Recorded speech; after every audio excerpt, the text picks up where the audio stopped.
Thank you, बहुत बहुत शुक्रिया। इस बहुत पुराने मेडिकल कॉलेज के बहुत सभ्य बच्चों, नहीं हो सकता है मुझसे गलती हो गई है। मैं बहुत कम मेडिकल कॉलेज में गया हूँ, जाता हूँ। इंजीनियरिंग कॉलेज और मैनेजमेंट कॉलेज में ज्यादा गया हूँ, लेकिन ये जो वुड बी डॉक्टर्स हैं और सचमुच के डॉक्टर्स हैं, ऐसा भ्रम हमको भी है, आपको भी है, उनके बीच में पहली बार हूँ। ये जो आगे जनता है, आप लोग भी बैठे, ईश्वर ने खड़े रहने के लिए पैर दिया तो टिकाने के लिए कुछ दिया है आपको।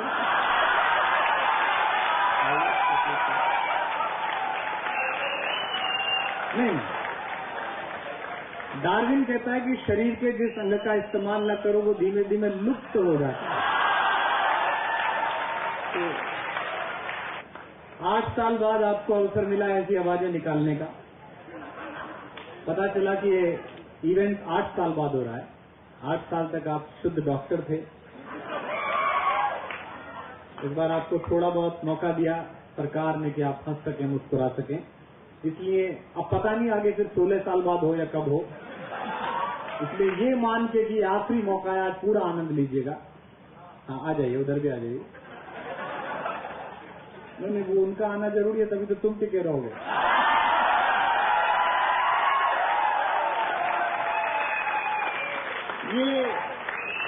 ये पुरुष मनोवृत्ति है।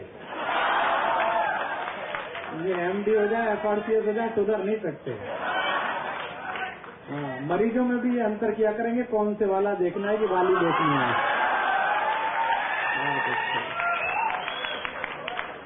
चलिए, बहुत अच्छा। मैं आप समझता हूँ आपको सबको। भगवान जब किसी व्यक्ति से नाराज होता है तो उसे डॉक्टर के पास भेजता है, और डॉक्टर जब किसी से नाराज हो जाता है तो उसे भगवान के पास भेजता है। आप इस सब का इस्तेमाल करने वाले हैं। अहमदाबाद और गुजरात तो वैसे भी बड़ी खूबसूरत जगह है।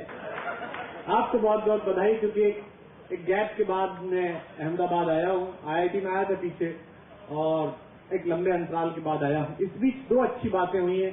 एक अच्छी बात तो ये कि हिंदुस्तान की सरकार को 63 साल में पहली बार ये पता चला कि जनता भी एक सेलिब्रिटी होती है। जंतर मंतर पर 73 साल के बूढ़े अन्ना हजारे ने हिंदुस्तान की अहंकारी सरकार को झुकाया, आपके बल पर, युवाओं के बल पर। एक बड़ा परिवर्तन तो ये हुआ। अन्ना हजारे ने तो जादू दिखाया। अभी 16 अगस्त को फिर शायद तैयारी है, सरकार मान नहीं रही है। हिंदुस्तान की सरकार को ये भ्रम है कि वो 5 साल में एक बार जीत गए हैं तो वो निर्वाचित तानाशाह हो गए हैं। वो जनता से उनकी बड़ी लंबी लड़ाई होने वाली है। देखिए क्या रिजल्ट आता है। मैं तो साथ हुई, उम्मीद है कि हिंदुस्तान का जवान जो खून है वो भी हमारे साथ है, ऐसा हम सोचते हैं। आप सबकी उम्मीदवारी भी हमें चाहिएगी। और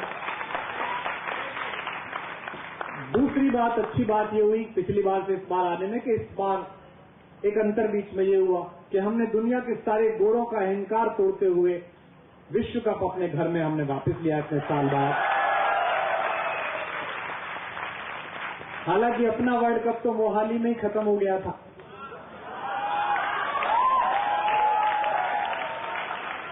श्रीलंका तो हमने स्कीम में जीता, निर्मा की थैली के साथ लक्स की बट्टी फ्री। किसी ने मुझसे कहा श्रीलंका बहुत ताकतवर देश है, ये क्रिकेट में बहुत मजबूत है। मैंने कहा काहे का देश है, छोटा मोटा सा? बोले नहीं डॉक्टर, वो बहुत मजबूत देश है। मैंने कहा मुझे तो पता नहीं श्रीलंका क्या है। मैं तो इतना जानता हूं कि तीसरी क्लास में जब भारत का नक्शा लेने जाता था तो भारत के नक्शे के साथ फ्री मिलता था, नीचे लटका हुआ अंडमान निकोबार टाइप।